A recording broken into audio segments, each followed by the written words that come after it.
Hey, and welcome to Matt and Jess TV. I am Matt Roast. And I'm Jessica Bun Bun. This is our Silo Season 2, Episode 9 reaction and review. The title for this episode is The Safeguard. The subtitle for this episode is We Are So Back. This is the best episode of this season. You guys took forever to get us here, but man, this was lit. Like, I was actually came out of this episode legitimately excited. This is the first time this season that I have come out extremely excited, which I'm glad to have it, but it shouldn't have taken 9 episodes to get here. Mm-hmm. Especially since season 1, I felt like I was coming out of every episode like this, where I was like, oh my God, this is the craziest thing I've ever seen. Yep. I can't believe they did this. This was a extremely slow ride. And I'm a person, if you've been here at the channel for a while, you know, I like a slow ride. I have no problem having it marinate and getting to this big reveal. But for some reason, this slow ride felt just like a no ride this season. But this episode, it doesn't matter. We are so back. The end of this episode was crazy. This is a great time for all of us in Lukas Nation who have believed in this character and were rooting for this character from the start. Now, okay, we are going to really get heavily from the get-go here into what is the safeguard. Yep. We have a lot of theories about that. But before we get into any of it, be sure to hit that subscribe button because we are really close to 68,000 subscribers here at the channel. We have been doing this YouTube channel for a really long time. It has been so flattering and validating to see your support over the course of these years, and we would just really love to make it there, and we really appreciate everyone who has subscribed over time. Thank you so much, everyone. We really appreciate it. We've been doing this a really long time. Yeah, we really have. But okay, let's talk about the safeguard. Okay, so Lukas has decoded Quinn's letter, learned that there was, 50 silos. Bernard corrects him, is like, actually, there's 51. Why? Not even Bernard knows, according to him. But, he's not always honest, so who knows if that's really true or not. However, I mean, he's learning even more and more that they've created some sort of safeguard and to go to the very bottom of the silo and that there'll be a tunnel there and you'll get confirmation. And, he hides everything with his mom, the pact, Quinn's copy of the pact. He decides to go down. He gets help from Shirley, goes down, gets to this door. And it all starts to come together in some ways where this voice comes over and is like, Lukas, Kyle, why are you here? And he's like, because I was given instructions by Quinn. The voice tells him that only 3 people have been down there before. Yeah. Quinn, who was in IT, Meadows, who is a shadow, and George, who had nothing to do with IT, and tells him that the other 2 that were part of IT got directives. George did not part of IT. Lukas, part of IT, he's getting directives. This directive is both incredibly important and also incredibly scary at the same time. Especially when he's like, Lukas says he knows what the safeguard is. Yes, and you still went down there. That is a very big, very frightening risk because basically what he is told is that if he says anything about this to anybody, the safeguard will be activated. Here's what I think the safeguard is. So put on your tinfoil hat. Tinfoil hat. Brace yourself. What is it? Okay. I speak from the perspective of someone who has played a lot of both video games and read a lot of short stories and movies about this sort of thing. So where I think a lot of this is going is that the safeguard is basically going to eliminate everybody within Silo 18. Yes, that is dark, but I think that is what's going to happen because let's go way back in time here to back when all of these silos were first created. Boop, boop, boop, boop, boop. Okay, we're back in time. All right, thank you. Okay, so we're back in time. Now, whatever happened to the outside world here, I think there's a very good chance that whoever created the pact, the directive, like all these sort of things, either was well aware of what was about to happen or was even responsible for what was about to happen. I'm not saying they're pulling a fallout and they did it intentionally or anything like that, but I think that they have done something to the outside world, and they need to find a way to keep people in these silos until it is quote unquote safe to go back out. And they may not even know if it's ever going to be safe. And like there's, to use another analogy, there's like a Horizon Zero Dawn element to all of this Mhm. as well. But I think what's happening now is that they built these 50 silos with the assumption that, okay, not all of this is going to work. Like, there are going to be some societies that are going to fall. There are going to be some rebellions. If they just Mhm. lumped everybody together, they would probably be dooming the entire human race. And what they need is to continue to keep people separated for as long as possible. We have speculated about these darn tunnels since the beginning of time. What I don't think, well, at least, we were aware of, is just that there would be something like this down there to make sure that these were never used. Mhm. But if you take out everybody in this silo for this very reason, lo and behold, all the other silos can keep going. The secret remains safe. There's always a little bit of truth to what is being said on this show. I think all of this, we will stay in the silos until it's safe to not be in the silos. Like, I think all of that is really, really accurate. It's just that certain people know certain parts and nobody knows the full picture, and all of that is planned.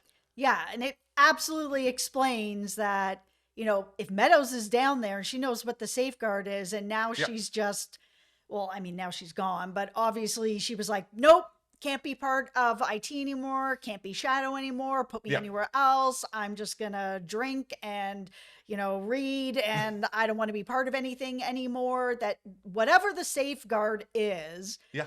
is terrible, like terrible. That's ultimately the big issue here, where it's just like anybody who does understand the truth, that's why, the game was rigged from the start. That Yes. message all comes back into play, because it doesn't matter what you know if you can't do anything with what you know. If what you know Yep. leads to basically the end of your own society.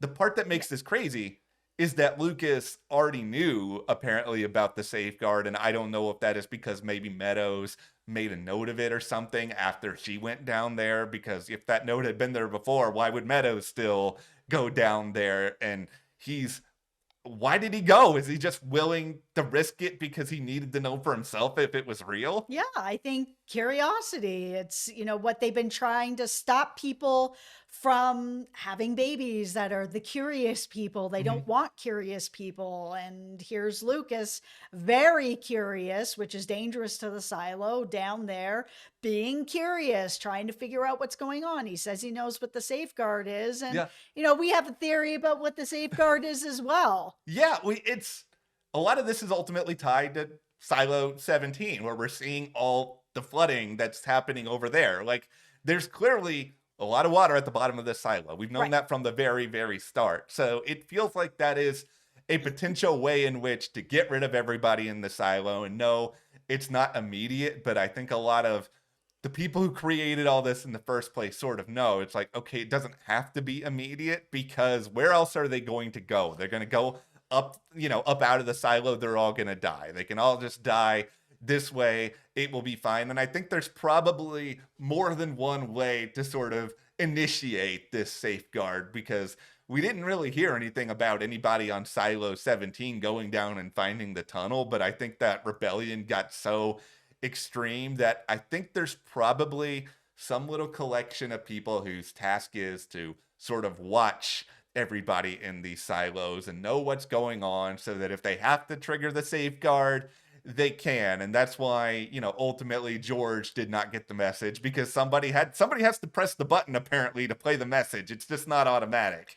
Yeah, George is not part of IT, so he may have gotten to the door Yeah. and just didn't get anything because he's not authorized to get anything. That's just the way that it is. And over on Silo 17, it feels very much like the safeguard came into play. Yeah. There was the rebellion going on. Okay, we're going to do the safeguard. We need to take out everybody in the silo. Yeah. And this is how it happens. There's a reason why this flooding is happening. Mhm. Solo had said, oh, this water just keeps rising and rising. And within like 10 months, this whole silo is just going to be flooded and I'm going to be dead. And anybody else who's here, we're all going to be gone. And that's got to be what the safeguard is, right? Right? Right. I mean, why else then is the water not rising in silo 18 or anywhere else? It's only rising in this silo where everybody is gone. Yeah, it's all been meticulously planned. And I think the reason why IT only knows so much about all this is that if IT goes rogue, and, like you said, Salvador Queen, IT, they want to make sure that even they can't do something to sort of disrupt the future of this silo society. Like, the biggest question I have coming out of this episode, entering the end of this season, and, it's just all tinfoil all the time here now, but what is Lukas going to do? Because this is what I think Lukas is probably going to do. I think now that he knows that the safeguard is real, that it exists, and he knows exactly what it is, he's probably going to be like, okay, I need to go and lick my wounds a little bit here, take some time to think about it, because I don't think Lukas is like completely reckless and he's just going to go and immediately get everybody killed. I mean, I could be wrong, but I think he's going to start thinking about another plan here. And this is maybe just me being overly optimistic, is that Juliet's going to find a way back at the end of the season 2 finale, and she's going to bring that information, and then the two of them together might be able to figure something out. The biggest problem is that if he tells anybody, the safeguard is going to come into effect. Yeah. And he knows that the safeguard is very likely just going to take everyone out of the silo. Yeah. So it's not even like he can go and just warn everybody, hey guys, everything is going to be okay as long as you guys stop rebelling, because if you keep rebelling, the safeguard's going to come in and we're all just going to be taken out. So knock it off, sort of thing. Because even if he tells people, it's just going to trigger that, and then they're all going to be taken out anyways. I understand so much more about Meadows now and why she just felt this weight of the world on her shoulders of like, you can't tell anybody, and it's something that could take out everybody, but it's something that could also keep people in line. If they knew that this was going to be the outcome, if you guys keep doing this, you're going to find out, and this is what's going to happen to you, so stop it, and let's all just live here in harmony, it might be something that could stop some people.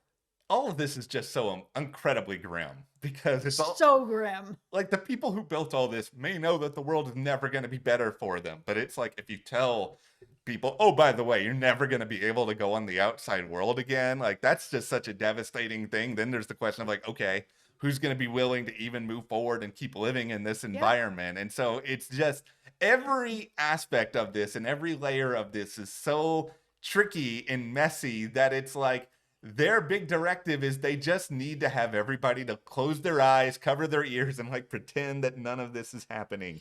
Yeah. So to be able to actually try to get the down deep to stop doing what they're doing, I mean, Knox is still pushing along. Everybody's still pushing along. I mean, it seems like he has figured out that Walk is the person who's the informant, and he's trying to kind of let her know in a way that he knows, and maybe be planting some kind of false information in there. Like, he's trying, but like, I don't know what he can really do at this point. He's in a tough position when it comes to that. Walk is obviously in a horrible position when it comes to what she's been dealt with. And Lukas now has to find himself in this position where he needs to try to play peacekeeper, because if things get too crazy, then the safeguard may be activated and then everybody goes. But it's like, Lukas is not the king of charisma here. We have already seen Lukas attempt to be a quote unquote leadership figure. And this is why Lukas is one of my favorite characters, because I relate to that. I understand what it's like to be socially awkward and just feel frustrated that you can't get your point across. And I don't know how he's going to be able to do this. Like, how is Lukas going to go to Knox and be like, dude, let's just take this a step back? Like, Knox is the most stubborn person alive. Lukas is going to have a very hard time with this now. And he can't tell anybody. He can't even talk to Bernard about it, who is, the person that he, technically should be talking to about it. But he knows he can't exactly trust Bernard, but he's the head of IT. So Could he tell him that he knows about it? Does Bernard even know about it? It seems like the answer is no. Yeah. So how does Lukas use this information without telling anybody and have influence to try to get Knox and Shirley and Walk and everybody else to calm it down? You gotta take your time, not too much time, but take your time, think about it, pray for a miracle, and that miracle is Juliet Nichols, the ultimate glue of everybody who can, talk to Mechanical and talk to Billings and talk to Lukas, and that maybe everything can actually start to work out better. I'm starting to feel like Juliet is not going to make it back. We have one episode, so I don't think that that's going to happen. However, Billings is starting to have this sort of come to truth realization at this point where he's like, yeah, I was put in as sheriff because people knew I would fall in line and not ask questions, but I'm not that person. And Juliet wasn't that person either. And that's why we ended up actually working together fairly well. Like, I want the truth about things and I'm going to continue digging in. He gives Rob the paper. Now Rob is digging in. Camille is digging in. This is back to where Bernard has no allies. And everybody else in the silo is starting to come together to be like, okay, there's so much stuff we've been blinded to, and now we're seeing it, and now we got to figure out what to do. So if we're going to have Billings and Camille and Rob and Knox and Shirley and Walk sort of all come together to figure it out, they might have enough resources to actually do something that might not just be straight rebellion. Now, keep in mind, we have not read the books. Yeah. So if that's what's coming up next, please don't tell us. The Silo Avengers can start to assemble. The problem is that I don't have a lot of faith in these Silo Avengers, if I'm being honest. Yeah. Okay, let's talk here about Juliet, because I have a lot of good things and frustrating things to say about this story. Oh, all right. Let's start with the beefs. What's your beef? Let's drag something. Okay, all right. So her and Solo, so they're friends now. So it's like everything is good. It's just that they had a very complicated relationship. Like, that much is clear. Solo has yelled at her. He has taken her suit. I mean, yeah, Lied to her. He did, I guess, save her life. But after he saved her life, he was like, oh, by the way, I need something from you now. You need to fix the pump. So it's just, this relationship is so complicated. I had a hard time buying into this whole, like, I don't want to call it friendship. I'm not saying intimacy in like a romantic sense, but just this like moment of intimacy these two have at the end of this, where it felt like Juliet didn't really want to leave him behind if she knew that there was this other suit, and this kind of closeness that she did care for him on some level. I just didn't feel like their relationship got there leading up to this episode. Like, it was a nice enough moment. I mean, I think Rebecca and Steve Zahn played it well. It's just, I don't know if the writing ever really got to this place, which is kind of odd given that we've basically spent all season trying to get to this place. Yeah, I think she just had a real turnaround moment when she realized that he was only 12 years old when all of this happened, and that he wasn't put into the vault to protect the vault, and that he was the shadow, or that he had anything to do with that. He was Russell's son, which is something that I brought up in our second episode review. There you go. I take my W on that one. And that it was really just about a father protecting his son, and that he watched so many horrible things happen. His father dying right in front of him, 12 years old, feeling like he has all this responsibility and all these things that are happening, learning that, Rick and Audrey's parents had broken into the vault, that they got in, that they shot him, that they started raiding the place, I think a lot of that just started to like pile up in Juliet's mind, where she was just like, wow, all these things happened to him. He didn't open up about any of it. And a lot of it happened to him when he was a child. She is very good at sort of understanding all of this and sympathizing in a short period of time. I think I had a harder time with it just because I would like to say that I would get there and I would understand all this in the immediate aftermath, but I don't know if I would, because I might still be stuck on you took my suit. You did all these things. You lied to me. It's such a frustrating position, but she's a hero, and she's the hero in this. So she's no man left behind, even if it's Solo. Yeah, that's beyond all the just random irritation that Solo gave to her the entirety of this season, including listen to my music, listen to my stories about elephants and other animals. Here's a bowl of chicken. Yeah, there's just all sorts of nonsense that Solo has done. But I will say, as you know, as kind of lukewarm as I was about some of that, I did really, though, enjoy the tour of the vault and kind of seeing how Solo has lived all this time. And I think that this is the charm of Steve Zahn as an actor, is that he can play these characters that, yeah, you do not want to fully trust. He can be a bad guy very effectively, but he has such a warmth that you always want to root for him and think that this character is likable. Even if he's incredibly annoying at times, you still want to root for him. And I did find a wholesomeness to the last 10 or so minutes of this. I think that the reveal that Rick and Audrey's parents had come in there and shot him and raided the place and all that, it was really satisfying to me. I didn't love the idea that he was just going to be this killer and that he just wasn't trustworthy, that there was a much deeper story of something else that was going on there, that he, you know, ended up locking them in the refrigeration system because he felt like, well, these guys are attacking me, so what am I going to do, right? Like, I don't know who they are or why they've done this to me. I was just having a sleep and then I woke up and now this is happening to me and this is not great. He still thinks he's on this mission from his dad, that he's like this shadow and he's supposed to protect this, and now he's just let people in and they've hurt him. And this was a much richer story than I was getting at first, where it's just like, oh, is he just this killer? I think the one thing you mentioned in there that I think really, really hit effectively for me was this idea that he was locked away mostly just because he was Russell's son. It didn't have anything to do with, oh,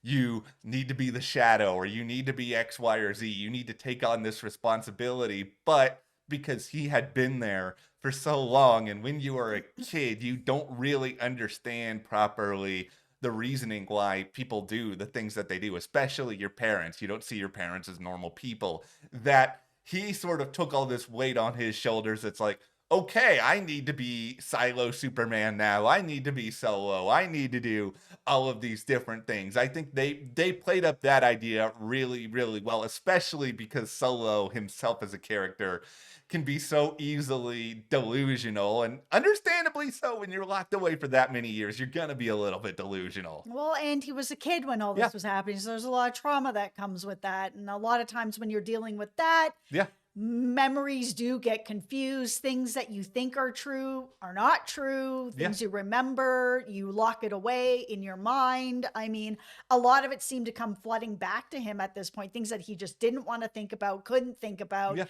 was just too much for him to be able to bear. This was the episode that turned Solo around for me. They were walking around having an ice cream. I was like, I could have an ice cream with you. I would love to have an ice cream with you. I don't know how long that ice cream has been in the freezer. I don't know what the time of expiry is on that stuff, but let's have it. Let's go. There's no better option there. Listen, there's a lot of questionable food that has to be in that silo at this point, but I think biggest picture for me, the thing I'm sort of wrestling with the Juliet story is, okay, so we now know everybody can kind of sort of be hunky-dory at this silo. You know, Solo's giving everybody the grand tour. If you're Juliet, what do you do now? Because some of the secrets are kind of revealed. You've been inside the vault. You could just theoretically be like, okay, well, let's just try to build something here, see if we can kind of figure out life here. But I don't think she's wired like that. I still think she's going to want to try to go back to her other silo, but how is everybody else going to help? Are they going to help? Like, what's the recourse now? Yeah, there's only a couple options here. She's not going to just leave them there to let that silo continue to safeguard fill up with water. That's not going to be a thing. So either she's going to have to help get that water down for all of them. There's too many people there, I think, for her conscience at this point. Yes, there's 10,000 people over here, but there's way more people, you know, there's more people over here than she thought that there were, including a baby. And for her, she's not the type of person who's just going to allow that to happen, especially with a baby. There's way more weight over there than she originally had, where it was just Solo. And because of that, I think she only has a couple options. She's either going to help get that water down and make sure that they're okay to be able to live in that silo, or everybody's getting out and they have to figure it out, whether it's they take 2 suits, go over, get more suits, go back over, get more people, whatever it is, that she's going to find a way to get everybody over there. Yeah, I spent a lot of this season sort of thinking, okay, the end of this season, she's going to get through the tunnel, get over there on their tunnel, everybody can be back together. But now that I've seen the safeguard, I'm just like, okay, no, nobody's going into that tunnel anytime soon. That just seems like a bad idea. Yeah, and you may not be able to get into that tunnel. I mean, we saw Lukas walk up to the door, go into the tunnel, walk up to the door, and door didn't open. The door just gave him information. It was like, oh, you know what the safeguard is? All right, well, you know what's going on now, so peace. Yeah. So what happens? Are there any tunnels that connect these places anymore? Who knows? Yeah, like my guess is that, yeah, I think they might be there, but I think they are there for like the absolute worst case scenario possible. Like maybe there are only 2 or 3 silos left and they have to do something to preserve those silos. And they may not be able to even open those doors. Yeah. If the directives only have come to the people who are part of IT, nobody in Silo 17 is part of IT. I think where we might be going now as a cliffhanger, and you alluded to this, is that if they can't fix Silo 17, then they may have to try to do a back and forth. So maybe this finale is Juliet and Solo leave this silo together, or Juliet goes over by herself. And the final moment is going to be her knocking on the window to Silo 18, and everybody's going to be like, what's going to happen? Because that doesn't mean that they're going to let her in. It's not like she can just open the door and be like, hi guys, I'm back. No, I think they would have to let her in at that point, because otherwise I think Bernard loses complete control of the silo. Yeah. If she just dies in front of everybody in the camera where she has come back, it'll create an even bigger problem, an even bigger rebellion. However, if she just comes back alive and they let her in, I think the same thing is going to happen. It is. That's what I want to see. Because that I think is going to be so incredibly entertaining, especially if you can bring Solo over there at some point too, and you've got this other person now who innately trusts Juliet after everything that's happened. We know that Lukas trusts Juliet and then some, and we know that she's got other friends over there in Mechanical. I think that would be sort of the ultimate showdown moving forward, where Bernard may actually be able to be toppled. I don't want to see Bernard toppled this season just because Tim Robbins is too good and we need somebody to root against. I really hope that we get that scene where she walks over the hill with somebody else. That is going to be the biggest shocker for everybody in Silo 18, that not only has she come back, but she has come back with somebody else. Yes. And that somebody else, it's time. I've waited all season for this. Okay. Solo. I'll take Solo. I'm not trying to be a jerk, but I don't care about the other people that are there at this point. I haven't spent enough time with them. I want a scene with Solo and Sims. I just want to know what that looks like, because if he's going to annoy Juliet, who has a lot more patience than Sims, my thoughts go out to Sims and whatever happens there. I'm very excited about Sims' story, like in the finale, but even more so next season. Now that things are really opening up his eyes with, everything that's going on in Camille and stuff like that, I think he's going to have such an interesting story next season. You guys took too long, but I'm really excited to get. I'm so stoked now for the finale. I'm stoked that we have 2 more seasons for sure. We will be back, of course, to talk about the Silo finale. So hit that subscribe button. Help us to get to 68,000. It would mean the world to us, and you can support us further by joining our Patreon. We have a link in the description there. We have just posted exclusively on Patreon our review of The Pit, a brand new medical show with Noah Wiley from the producers of ER. It's airing on Max. Check that out. Thank you guys so much. We'll see you here next time.